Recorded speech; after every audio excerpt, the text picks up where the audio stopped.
welcome to Beyond Words. In this episode, we're going to be taking a look at The Apprentice UK Season 17. What I've done is I've looked over the whole series and I've pulled out just a few clips that I think are really interesting from a body language, verbal and non-verbal communication perspective. In case you missed it in the disclaimer, I don't profess to be an expert in these things, but I would say I'm a diligent student.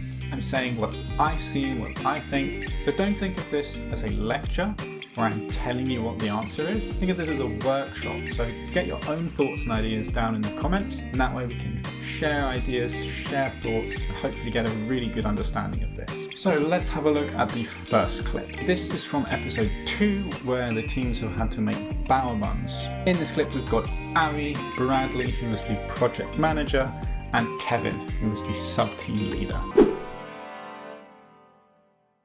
Bradley, just explain to me, and I'm sure they'd be interested also, is the why you brought Avi in here. The reason I brought Avi in is there was issues in the kitchen which meant that we couldn't fulfil the order that we wanted because the dough was too thin. Right when they sit down, Bradley kind of fixes his jacket, rests his hands in his lap and is interlaced, and starts to adapt on his thumb, kind of soothe himself to make himself feel safer. The playing with the jacket is, I think, either barriering or a self-grooming type gesture, making himself look more presentable, more higher in status, and less likely to be attacked. So right from the second that he's sitting down, it doesn't look like he's all that confident. Kevin as well doesn't look all that comfortable. He's sat down, but his shoulders are really punched forward. It's hard to say what he's doing with his hands because they're under the table, but the angle of his forearms makes me think that they're quite far forward. So I think they're probably resting on his knees, and they might even be adapting or something like that. And this is not like a comfortable or confident posture. As he starts to explain why he's brought Avi in, we get quite a big jump in his blink rate. Usually Bradley has quite a normal blink rate. Here you can see that it's really elevated. In your group, Bradley, said that they would have piped up. They would have said, this £3.80 is, not a good deal. But you instructed them to shut up, basically, keep quiet, leave it to me. What we were looking to do was go in there as a one voice to kind of break him down and get a feel for the room. I agree with you about the one voice thing, but as soon as the customer started offering you £4, you could have stopped there and then and said, excuse me a minute, I just want to consult with my colleagues here. Yeah, I mean, I'm kicking myself now. There could have been a deal done that if we blew his socks off, he would pay an additional amount, particularly because they were bespoke. The entire primary team seemed to be mute in that meeting, except for you. So that's why I don't understand why the sub-team is the team that's been brought back into this meeting. Lord Trigger's gestures at this point are really interesting. Lord Trigger interrupts with this kind of padding movement and interrupting a suppressing type movement, which I think is very interesting. He does this quite a lot, especially at the end of the boardroom process where he sort of says, I don't want to hear any more from anybody. It doesn't come all the way down though. In that situation where he is saying nobody else speak, it tends to come all the way down to the table. So the fact that he is agreeing with Bradley, I wonder if that agreement is kind of holding the gesture back a little bit. We get this big swipe down gesture, creating a wall almost, when he's saying stop, and then when he says I need to go talk to my colleagues, they sort of push away, sort of like saying either we as a team are going to go away and have that conversation, or pushing the client away to create the space for that conversation. When Lord Trigger does interrupt Bradley, we get a sort of lip lick, sour taste kind of in the mouth. I think he recognizes that he hasn't got off to a great start here. We get this kind of defeated yeah. What's interesting is Bradley's reaction to this is an agreement. He's kind of like yeah, but we also get what I've got in my notes is a steeple shrug. His hands are down in his lap and both thumbs kind of come up, almost like a shrugging type movement. He's like, yeah, there isn't much more I could have done. I agree. Kevin jumps in at this point. Bradley's not all that happy. It seems the chin comes forward. I would usually associate that with a sort of challenge, territorial aggression, something like that. But what's interesting from Kevin is that although he is talking to Bradley and he turns his chair towards Bradley, he never looks at him. His eyes are down, and I wonder if he had been a bit more confident and kind of turned to Bradley and said, you made a mistake, whether that would have served him a little bit better. All right, let's move on to the next one. So in this clip we have Shazia, who was the sub-team leader, Bradley, who was the project manager, and Avi in the boardroom. This is from the electric motorbike episode. In regards to the negativity to do with the branding, I mean, can you blame me? It doesn't look great. That doesn't sum up the brand of what we're trying to produce here. In regards to the Don't negativity... you feel coming through upset, the though, pitch, if something that you've got a passion for has been messed up in this way? I'm absolutely devastated that has been presented to me as a leader. It's absolutely shocking. But it's about presenting solutions, isn't it, Bradley, and not just focusing on the problems. And had you been more positive when you came to the pitch and not given up on the product, then maybe the pitch would have been a bit better. And Bradley, let me just touch on the pitch can I element. quickly just say though, can I just quickly say, I also disagreed with everything about the branding. Yes, some of those ideas that you see in the logo were my ideas, but it wasn't how I wanted it to be. This, whatever it calls, zip zap, and the zip along in a zap was yours, right? Yeah. Why didn't anybody else come up with anything? Why did you all accept what he did? If it's such crap, why did you accept it? I mean, I really wanted to be collaborative and I kept the floor open to suggestions for as long as I could, but decisions ultimately had to be made and I made them. If you contrast this clip of Bradley with the previous one, I think it's pretty clear that he feels a lot more confident about being in the boardroom this time. Like he feels like it genuinely wasn't his fault. What jumps out to me is the timing of Shazia's movements. When she's talking about solutions, not problems, we get this counting gesture on the table. She kind of leans in for solutions, not problems. A little bit later on, when she's a little bit less confident and a bit more on the back foot, she's using her other hand and her palm doesn't make contact with the table. She's saying, decisions had to be made and I made them.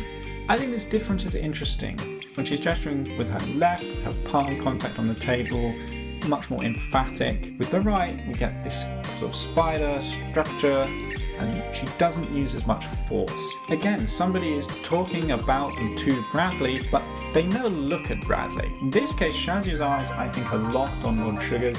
She might be checking out Karen and Tim just to see what they think, but that fixation, I think, is recognizing the threat, because he can fire her. Abby, up to this point, both of these clips, Abby seems fairly confident. So far in both of these clips, Abby seems fairly confident. There's a lot of movement in the mouth and in the lips, and I made loads of notes about this, but it's so common that I can't separate the interesting, sort of responsive things from his usual baseline behavior. He's always moving his mouth forward or around. I think it's just ticking for him. And so I've kind of left that out entirely from my analysis. I did notice that we're getting some chest breathing from him, so here I think he's a little bit more worried about his chances than in the previous clip. He does swing to and interrupt Bradley quite confidently, but what's interesting is when Lord Sugar is giving a hard time about the logo and the tagline being a bit rubbish, I think that Abby thinks Lord Sugar is going to address this to him, because we get something that I've never seen from Abby in any other situation, which is a big lip retraction, and he ends up biting his lip, a little bit like Rochelle earlier, but I think this is for a very different reason. I think he feels attacked and on the back foot a little bit, because he thinks that this is so bad, this is terrible, is coming at him. And when it doesn't, Shazia ends up answering. We get this elbow out. That could be venting, could be getting some air in, could be taking up more space, sort of becoming bigger. But I think it's about coming back at Lord Sugar and saying, oh, it's not that bad. He also adjusts his jacket or tie or something like that, so we get a bit of grooming as well. There's so much going on in these clips that I've probably missed a few things, so let me know what you saw that I didn't in the comments below. This clip is from episode 11. This is the penultimate episode. There are only 3 contestants left. We're going to be mainly looking at Megan. Megan, why do you think your one is better than any of these? I think the proof's in the pudding, Lord Sugar. But there's no pudding. That's the point. I'm already running it at 25 years old, and I really think that with your backing, Lord Sugar, I did this from nothing. I had no money when I started, and imagine what I could do with your investment and your advice. So the first thing that I notice is as soon as Lord Sugar says her name, we get this forward head movement. That could be aggression. I think it could also be protecting the neck area. If I had to lay my stake in one particular place, I would say that it's just recognition. It's kind of okay, here we go. She's preparing herself. We then get this submissive kind of prayer hand gesture. She's showing both palms. I think what she's communicating here is, please don't hurt me. Her elbows are really tucked in. She's kind of protecting this vulnerable area, the arteries. I think she's really feeling vulnerable. I think she thinks that she's in a weak position and that she might be going home. As she goes on to say that the proof is in the pudding,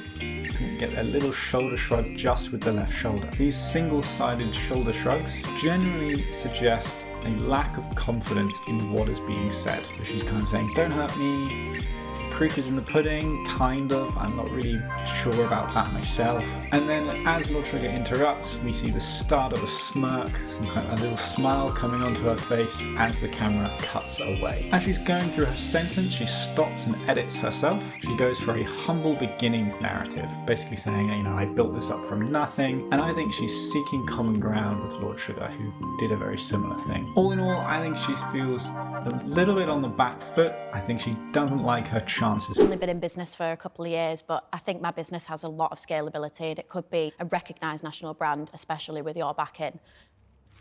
Yeah. Well, the next really interesting bit happens a little bit later on.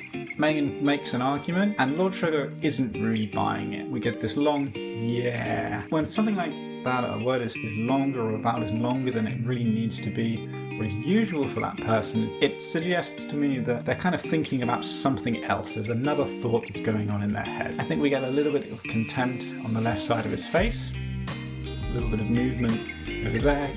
Could be something else, but generally I would call that disagreement. Meghan sees this, and we get this slow blink, kind of eye-blocking behaviour. She can't quite look at him. But what's really interesting is what's going on in her mouth area. On the right-hand side, it looks like the corner is being pulled out and up, which I would look at as contempt. The left corner is being pulled out and down, which I would more associate with fear. So we're getting contempt on the right side and fear on the left side. If I had to use one word, I would call this a grimace. I think that's a really nice word for this.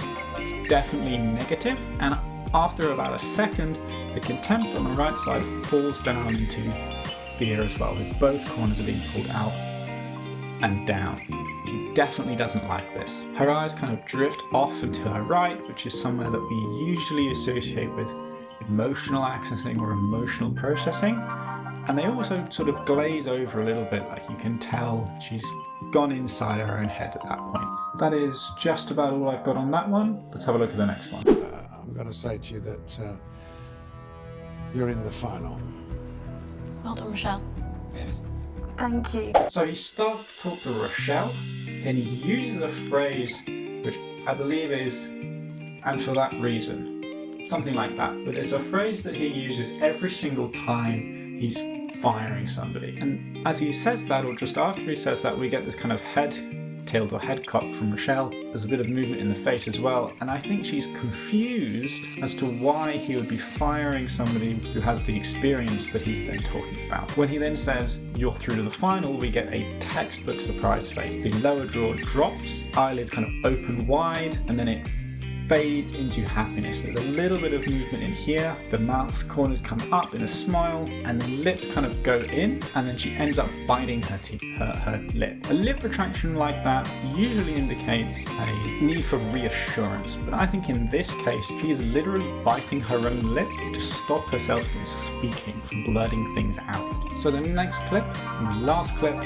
is coming from the Brighton buying episode. This is where the two teams have a list of items that they need to get for the cheapest price. Deal done at 70p more than the other team.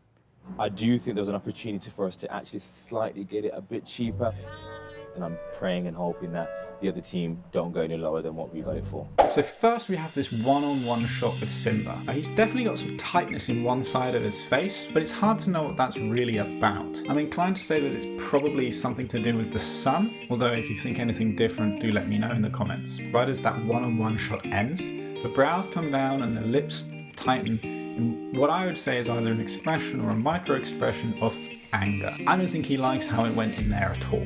I was a little bit apprehensive when you went in at the £3.50 and then took a step If I back. hadn't have gone in with a price, I think we would have been chasing our tail because he actually wasn't specifying what the price of the record was. So it was a great end result. So should we move on to the nautical barometer now. Let's do it. Yeah. So just looking at the body positions here, we have Bradley and Simba in quite a shallow V, both directing their attention at Shazia. It's a little standoffish.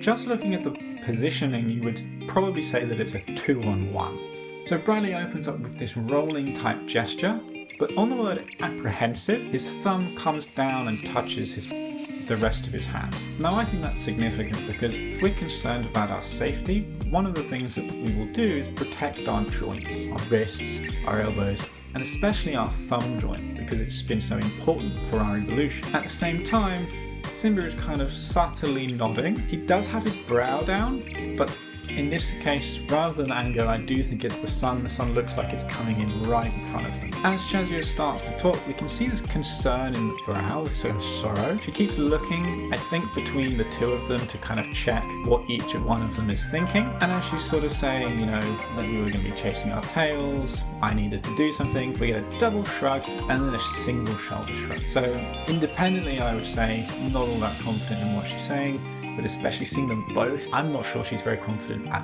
all. When she says a great result, she kind of holds the record up. It's a little bit to the side, but I do think this is a blocking gesture. I think she's simultaneously saying, look over here, don't look at me, and also creating some space so that they doesn't feel so attacked by them. There's also an element of, we got it, so that's enough. We don't need to dissect how and when we got it. She then tries to push the agenda forward. It feels like, let's go look for the barometer. Yeah, let's go guys, rather than dwelling on what just happened. I'm not sure Bradley and Simba are really buying it. Simba seems to have a little bit of compression in the lip, which is generally consistent with withholding something, withholding beliefs, withholding speech in some way. Bradley's doing a little bit of a head shake, like he can't quite believe that she's actually making this argument. So that is the end of the video. To be honest, there is so much in this series that I could make a video on every single episode. Let me know if that is something that you would like. Leave a comment, leave a like, leave a sub, and I will see you in the next one.